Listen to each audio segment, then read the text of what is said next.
Muy buenas a todos chicos, ¿qué tal? ¿Cómo estáis? El vídeo que vais a ver a continuación es la continuación del vídeo número 373 de nuestro canal, en el que recorrimos 1400 kilómetros desde Barcelona hasta llegar a Holanda, concretamente a Carniflora. Después de eso, recorrimos 300 kilómetros más, lo recorrimos por la noche para situarnos en Bonn, en el Jardín Botánico de Bonn, para visitar lo que, según su página web, ponen que es una de las mayores colecciones de plantas carnívoras del mundo. Ante esta publicidad, decidimos pasar por ahí y ver un poquito lo que había. Espero que os guste esta aventura, así que os dejo con ella. Bueno, pues estamos en el jardín botánico de la Universidad de Bonn. Venimos básicamente porque hemos visto que en la página web ponen que la colección más grande de especies de plantas carnívoras está en este jardín botánico.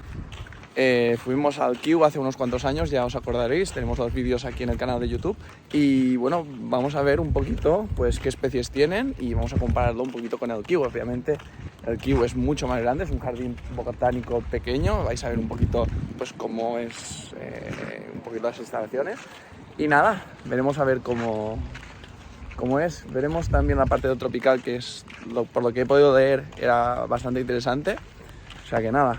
Chicos, estamos en agosto, obviamente nada que ver con España, aquí es un clima mucho más suave y eso obviamente lo veremos reflejado en el aspecto de las plantas que no han sufrido tanto por condiciones climatológicas tan adversas como sequías, como temperaturas extremas. O sea que chicos, empezamos.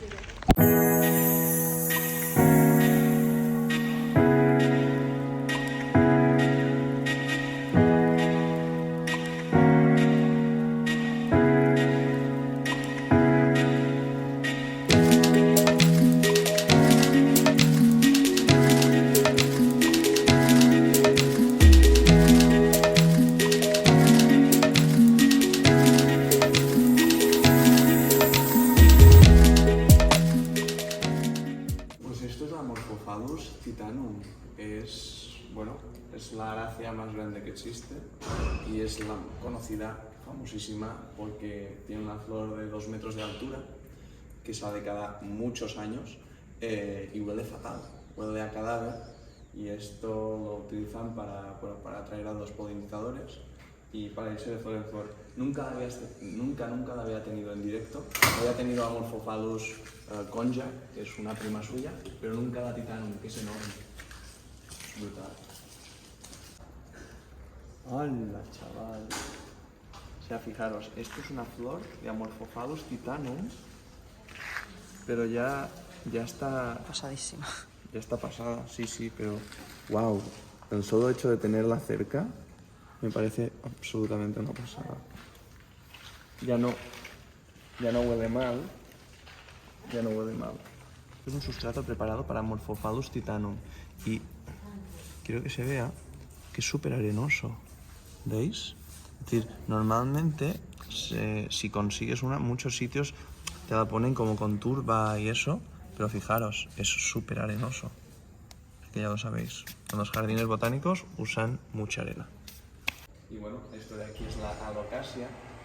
Es muy típica entre las plantas de interior, es una especie tóxica. No sé si algún día cortáis una hoja de estas, el látex es muy irritante, ¿vale? Y es tóxico, o sea que mucho cuidado. Y bueno, esto es una de las reinas de las plantas de interior, no se puede tener, al menos en Mallorca no se puede tener al exterior porque no tolera el frío, y en la mayoría de sitios de España tampoco, ¿vale? Tolera temperaturas muy próximas a cero, pero no el cero, ¿vale?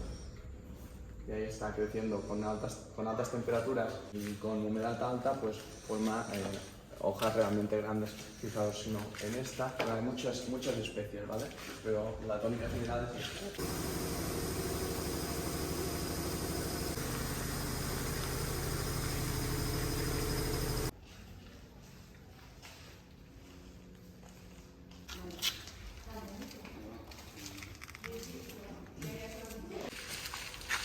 Bueno, pues justo aquí tenemos el estanque con Victoria amazonica, que es pues, súper conocida porque llega a formar hojas de 2 metros de ancho, puede llegar a soportar el peso de una persona de 70 kilos perfectamente.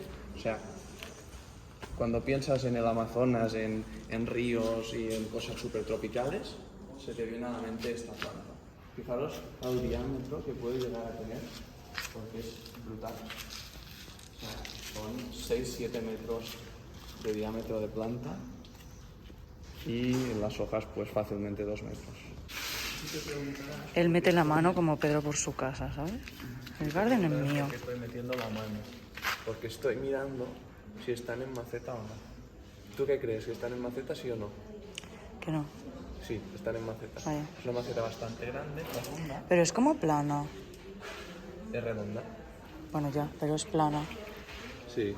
En plan, como un disco. Sí. Puedes tocarlo si tienes algo. Está la maceta, ahí abajo. Brutal. Se ve la maceta. Hola, sí, sí. En plan, aquí.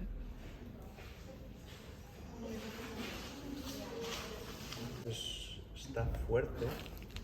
A ver, si yo me subiera aquí arriba, seguramente se rompería. Porque, claro, la distribución de mi peso no es homogénea. Pero si aquí, a lo mejor, bueno, esta es pequeña, pero una de las más grandes, si yo pusiera una plancha, ¿sabes?, para que distribuyera el peso bien, seguramente aguantaría mi peso de 67 kilos. O sea que, fíjate cómo es fuerte. Bueno, y si veis esta especie en algún garden de España, que sepáis que está prohibido la comercialización y el tenerla, ¿vale? Porque es una especie invasora, catalogada en el catálogo de especies invasoras de España.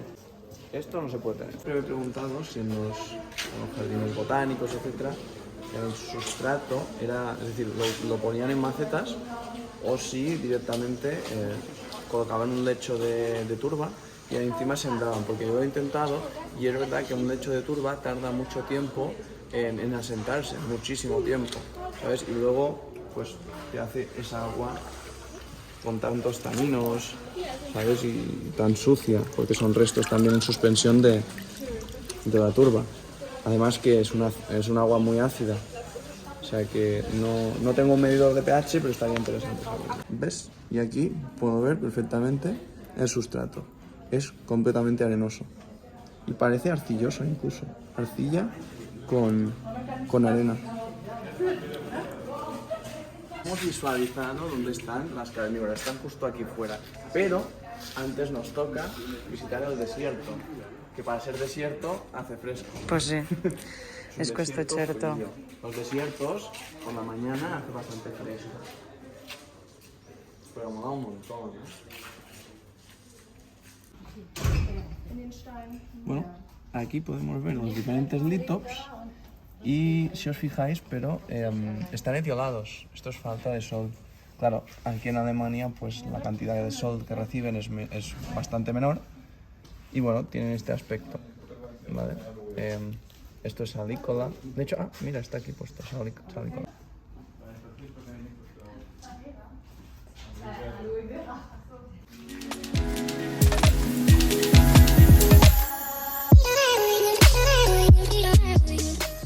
Y ahora sí, estamos llegando ya a la zona de carnívoras.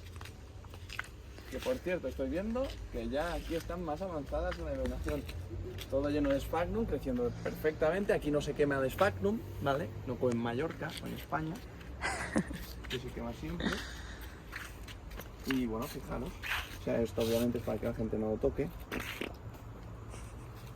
Pero fijaros en esto. Fijaros en esto. Las dionaeas están dentro del agua. Son prácticamente acuáticas. No sé si se ve. Se ve bien. O sea, brutal. Esto de aquí es Sarracenia purpúrea. ¿Ves? Esto es lo que pasa cuando no divides las sarracenias, que forman estas matas tan densas y bonitas. Nosotros dividíamos hasta ahora las plantas, o sea que a partir de ahora serán así de guays. serán así de guays. Es decir, las vamos a vender pues tal cual. A partir del año que viene, obviamente, este invierno ya no vamos a dividir. Aquí ya está, o sea, incluso peor que las nuestras. ¿Ves? La Sarracenia flava aquí ya está con una hibernación interesante. Las filoides ya han aparecido, se han secado las hojas más de primavera y ahora ya están bastante en decadencia. Otra cosa que les gusta mucho a las purpúreas, y aquí lo están cuanto menos respetando, es, fijaros, es decir, las trampas tienen que estar llenas de líquido, ¿veis? Porque de la otra forma se secan las trampas con mucha facilidad. O sea que, si tenéis purpúreas y veis que se seca adentro, pues lo interesante es ir tirando un poco de agua para ir rellenando. Otra cosa que me gusta ver de cuando hacen estas composiciones en jardines botánicos es que a veces, o generalmente suelen tener en cuenta la flora auxiliar. En este caso, pues han tenido en cuenta pues gramíneas, han tenido en cuenta pues plantas de la familia Ericáceas, ¿vale? Ericaceae, o sea que muy bien, muy bien. Esto, si quieres hacer un pantano, es súper interesante ver un poquito la flora auxiliar de dónde vienen estas plantas. Bueno, luego aquí tenemos un pantano de drósera, especialmente son dróseras temperadas, ¿vale? Son Drosera filiformis. Lo que me mola más de todo esto, obviamente, es el sphagnum. Aquí sí que se ve como hay zonas más secas. Este año, aquí incluso en Alemania también ha sido un año bastante seco, pero fijaros cómo, bueno, prácticamente por todos las tienen con sphagnum. Apenas hay turba, y la turba sí está en pequeñas zonas, y fijaros como las dróseras que crecen en turba crecen peor que en sphagnum. Y bueno, de las Dionaea muscipula, lo que me interesaba saber de aquí era que como tienen un clima más suave, mucho más suave en temperaturas extremas y radiación que nosotros, quería ver cómo crecen y si se quemaban. Y la respuesta es que sí, que también se queman, ¿veis? Aquí, o sea, que todo el mundo tranquilo en España, ¿vale? Porque aquí también se queman. Y el sphagnum también se quema. Se ve perfectamente. O sea que se refuerza mi hipótesis de que, pues muchos parches de sphagnum en la naturaleza, como tienen plantas arbustivas al lado, pues le hacen sombra. Es decir, aunque estemos en Alemania, y en Alemania latitudes más altas y haga mucho más frío y la radiación no sea tan vertical, tan fuerte, pues al final, fijaros cómo el daño en el tejido también sigue estando presente, ¿vale? Además, ¿qué es eso? Fijaros cómo las tienen súper inundadas en agua. Hay muchísima agua, ¿veis? Aquí se ve perfectamente cómo hay un montón de agua en estos pantanos, con esta imitación de pantanos, ¿vale? También es cierto que es completamente normal que las hojas durante el año pues vayan perdiendo o vayan renovándose. Pero bueno, aquí incluso se notan las quemaduras por el tema del sol, ¿veis? Está todo bastante quemado. Lo mismo que nos pasa a nosotros, la diferencia que nosotros estamos sombreando y ellos aquí en este caso no sombrean. Si hubieran sombreado, pues seguramente las tendrían más preciosas. Y en este pequeño espacio de aquí tenemos Darlingtonia californica, que bueno, al estar a pleno sol, aunque sea en Alemania, pues parece que sufren bastante. Fijaros cómo hay algunas especies que están muertas, algunos individuos que están muertos.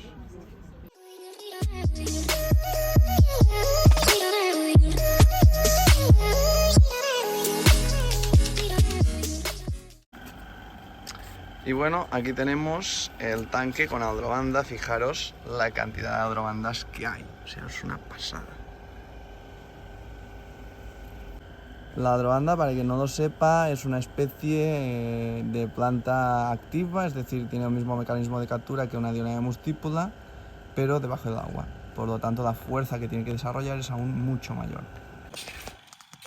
¿La utricularia tiene que estar debajo del agua? ¿La utricularia tiene que estar debajo del agua? Sí. Sí, lo que la floración es por encima. Hemos visto cómo, en determinadas zonas, invernaderos como ahí o ese otro de ahí, hay una colección bastante grande de plantas carnívoras, pero están cerrados. Creo que están cerrados al público general. Así que vamos a pedir a ver si nos dejan entrar. Vamos a intentar presionar un poquito a ver si al menos nos enseñan la colección. Finalmente sí que pudimos entrar en la zona privada de la colección de plantas carnívoras del Jardín Botánico de Bonn, y lo primero que recuerdo es encontrar toda esa zona llena de pingículas, bandejas y bandejas de pingículas en perfectísimo estado, llenas de mucílago y repletas de rebrotes que tenían. Había un montón de individuos por maceta y en un extremo pude ver una roca, un diseño que ya habréis visto en algún que otro vídeo del canal, llena de pingículas, sin duda una pasada. Un poco más adelante tenían un lecho de Sphagnum lleno de plantas tropicales y subtropicales, en este caso eran heliánforas, estaba repleto de ellas, y un poquito más adelante las sarracenias, aunque no lucían particularmente su mejor momento, puesto que estaba en agosto. La zona de las nepentes, pudimos ver la espectacular nepentes Raja en un lecho de Sphagnum, tenían una humedad altísima, aunque nos dijo que ahí sí que tenían problemas para mantener algunas nepentes, se habían decantado por las nepentes Highland. Como veis, prácticamente todas las que se ven en estas imágenes son nepentes de tierras altas o subalpinas, nepentes que aguantan temperaturas muy bajas en invierno, y ese era su mayor problema, teniendo en cuenta que es Alemania y que por lo tanto las temperaturas son muy bajas durante el invierno.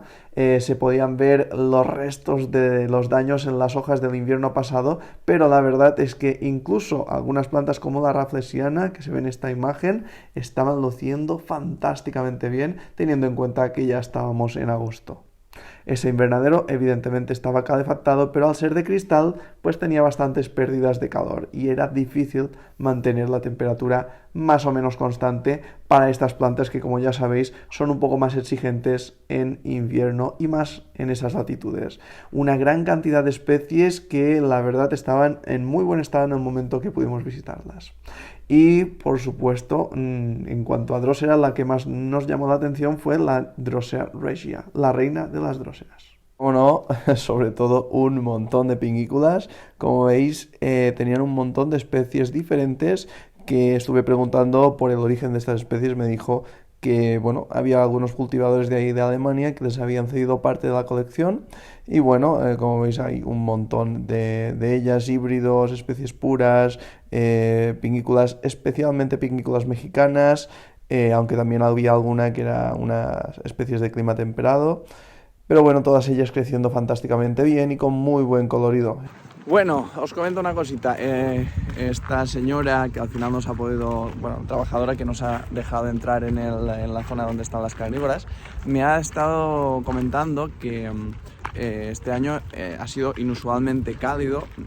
Ya veis que no solo en España, sino que aquí también en Alemania, y han tenido más de 30 días por encima de 30 grados, lo cual aquí es una cosa tremendamente anormal.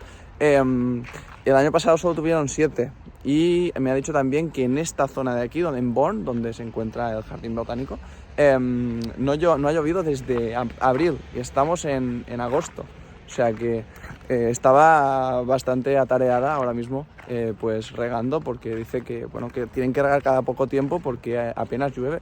De hecho, fijaros como en todo el cielo apenas, bueno, no hay nubes. Y es que aquí se aprecia perfectamente lo poco que ha llovido en Alemania. Fijaros, el césped está amarillo, está todo seco.